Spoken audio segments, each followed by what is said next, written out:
Zelensky पर लुटाएगा करोड़ों dollar. Germany ने जेलेंस्की को दे दी अरबों यूरो की गारंटी। ब्रिटेन और इटली ने खोला यूक्रेन के लिए खजाना।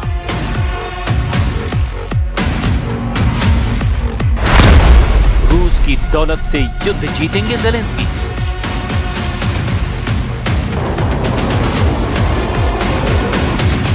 जेलेंस्की की वॉर बजट की टेंशन खत्म हो गई है।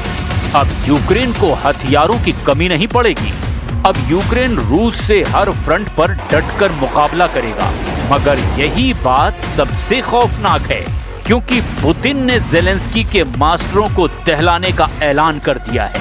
पुतिन ने साफ साफ जो कहा है वो सुनकर तो नेटो लीडर सन्न पड़ गए हैं। पुतिन ने यूरोपीय देशों को नया नाम दे डाला है। साथ ही ये धमकी दी है कि रूस के दुश्मनों का अंत बेहद खौफनाक अंदाज में होगा। Они разрушат, развалят. А европейские подсвинки тут же включились в эту работу прежней американской администрации в надежде поживиться на развале нашей страны. पुतिन ने यूरोपीय दुश्मनों को जो कहा है वो तो उनके क्रोध का ट्रेलर भर है। मिस्टर प्रेसिडेंट भयानक गुस्से में हैं और वजह कई हैं। पुतिन को भड़काने वाले लीडर भी कई हैं, लेकिन यूरोपीय देशों में पोलैंड सबसे आगे है, जिसने रूस के खिलाफ पैट्रियट मिसाइलों को तैनात कर दिया है।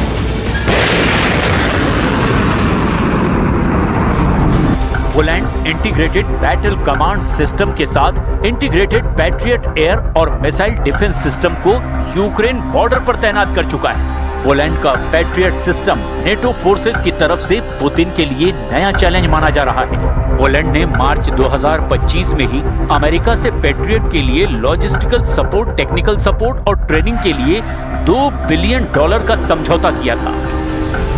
अमेरिका ने जैसे ही पोलैंड की डिमांड पूरी की, यूक्रेन बॉर्डर पर पैट्रियट लॉन्चर तान दिया गया। पैट्रियट की तैनाती के बाद पोलैंड के रक्षा मंत्री ने पुतिन को वार्निंग दे डाली। Dzisiaj kolejna faza i wielka inwestycja w bezpieczeństwo Polski.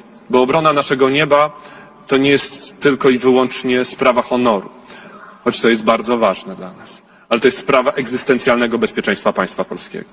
Wydatki na obronę powietrzną są największe. Poland ने अमेरिका के हथियारों से पुतिन से टकराने की तैयारियां शुरू कर दी है। पोलैंड नेटो के डिफेंस बजट में बम्पर बढ़ोतरी का ऐलान कर चुका है। उधर फ्रांस, जर्मनी, ब्रिटेन और इटली के भड़काने पर जेलेंस्की ने रूस पर अब नए सिरे से हमला शुरू कर दिया है। जेलेंस्की ने पुतिन पर नया आरोप लगाकर हड़कंप मचा दिया है। І настрій Росії бачити і реагувати на нього. А коли у них саме такий настрій, то й дипломатію вони будуть підривати, намагаючись різними дипломатичними формулюваннями, тиском по тому чи іншому пункту в документах. एक तरफ जब पुतिन युद्ध समझौते के लिए तैयार हैं, तब उन पर 2026 में युद्ध लड़ने की तैयारी के आरोप लगा दिए गए हैं। जेलेंस्की ने बर्लिन मीटिंग के बाद रूस पर फिर से निशाना साधा। जेलेंस्की ने कहा कि अमेरिका दावा करता है कि रूस युद्ध रोकना चाहता है, लेकिन जो संकेत मिल रहे हैं वो बिल्कुल अलग हैं। रूस की मानसिकता को समझकर उसके हिसाब से कार्रवाई की जानी चाहिए। रूस कूटनीति को अहमियत नहीं देता और वो बस यूक्रेन और यूक्रेन के लोगों को तबाह करना चाहता है। जेलेंस्की ने रूस पर नया हमला उसके फ्रीज खजाने को हासिल करने के मकसद से शुरू किया है। जेलेंस्की ने मांग की है कि रूस के फ्रीज हुए फंड यूक्रेन को दिए जाएं, जिससे वो अमेरिका से हथियार खरीदने का बजट बढ़ा सके। यूरोपीय यूनियन और नेटो देशों ने यूक्रेन को पिछले साल से ही वायदा किया था कि उन्हें युद्ध बजट की टेंशन नहीं होने दी जाएगी। हालांकि दिसंबर 2025 आते आते यूक्रेन की हालत बहुत ज्यादा खराब हो चुकी है। जेलेंस्की बार बार वॉर बजट का दुखड़ा रोने लगे हैं, क्योंकि जेलेंस्की जानते हैं कि पुतिन का $300 अरब का खजाना फ्रीज करके रखा गया है। रूस के केंद्रीय बैंक और सरकारी रिजर्व का करीब $300 अरब फ्रीज कर दिया गया है। यूरोपियन यूनियन ने लगभग 210 अरब यूरो पर अपना ताला जड़ रखा है। जापान, कनाडा, ऑस्ट्रेलिया और स्विट्जरलैंड जैसे G7 देशों के कंट्रोल में अब रूस का अरबों डॉलर है। यूक्रेन को अब तक पुतिन के खजाने के ब्याज से मदद पहुंचाई जा रही थी, जबकि जेलेंस्की अब पूरी रकम मांग रहे हैं। जेलेंस्की की मांग का समर्थन यूरोपियन कमीशन की president Ursula von der Leyen ने भी किया है। पोलैंड के पीएम डोनाल्ड टस्क ने यहां तक कह दिया कि अगर आज यूक्रेन की पैसों से मदद नहीं की गई तो कल यूरोप में खून बहना तय है। Either money today or blood tomorrow. And I am not talking about Ukraine only, I am talking about Europe. And this is our decision to make, and only ours. I think all European leaders have to finally rise to this occasion. And this is all what I can say today. Europe के देश जहां Putin को घेरने के full proof plan पर आगे बढ़ते जा रहे हैं, वहीं नेटो देश तुर्की ने रूस को झटका दे दिया है। तुर्की ने रूस से खरीदे गए S-400 एयर डिफेंस सिस्टम को वापस करने की कोशिशें शुरू कर दी है। रूस के डिफेंस सिस्टम को लौटा करके एर्दोआन ट्रंप से F-35 जंगी जेट की डील फाइनल करना चाहते हैं। तुर्की का ये फैसला जहां उसे फिर से नेटो का मजबूत और भरोसेमंद मेंबर बनाएगा, तो वहीं रूस के लिए सबसे बड़ा थ्रेट बनेगा, क्योंकि रूस से S-400 सिस्टम खरीदने से पहले तुर्की अमेरिकी F-35 प्रोग्राम में शामिल था। तुर्की की कई कंपनियां F-35 के फ्यूजलेज, लैंडिंग गियर और दूसरे कलपुर्जे बना रही थी। अमेरिका के स्टेल्थ जेट की ट्रेनिंग लेने तुर्की के पायलट एरिजोन के ल्यूक एयरपोर्ट बेस पर तैनात थे, लेकिन जैसे ही तुर्की ने रूस से S-400 की डिलीवरी ली, अमेरिका ने एर्दोआन को F-35 प्रोग्राम से बाहर कर दिया।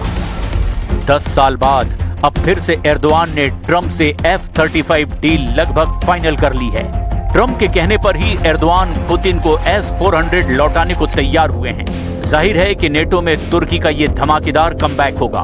वहीं रूस की टेंशन भी बढ़नी तय है, क्योंकि रूस की अगली टक्कर सीधे सीधे नेटो से मानी जा रही है। तुर्की की सेना बहुत बड़ी है। तुर्की के फाइटर ड्रोन दुनिया में सबसे घातक माने जाते हैं। तुर्की को नेटो के ज्यादातर देशों से युद्ध का अनुभव ज्यादा है।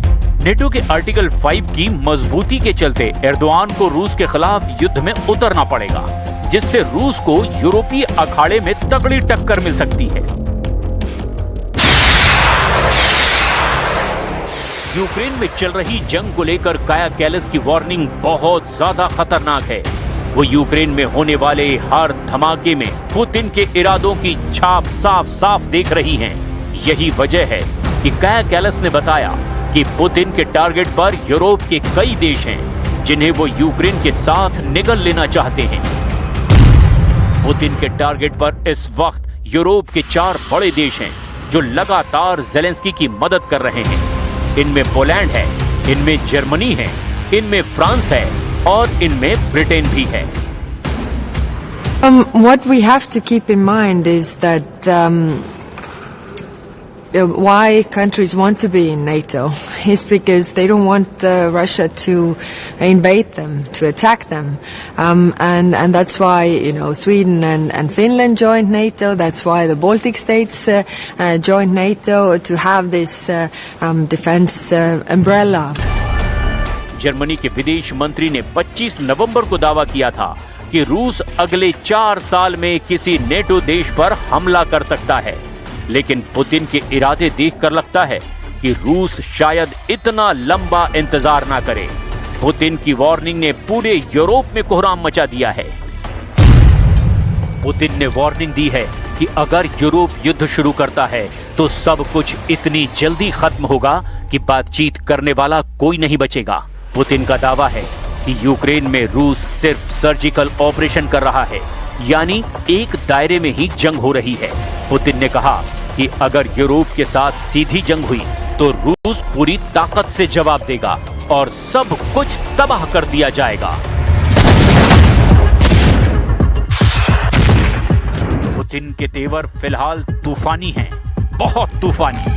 उन्होंने यूरोपीय देशों के नेताओं का नामकरण तक कर दिया है। पुतिन ने दावा भी किया है कि दुश्मनों की भीड़ कितनी भी बड़ी क्यों ना हो, रूस को उसके मिशन से वो टस से मस नहीं कर पाएंगे। पुतिन 2026 के आगाज से पहले ही युद्ध का फैसला अपने हक में करने के मूड में आ गए हैं और फिर इसके बाद नेटो का नंबर आ जाएगा।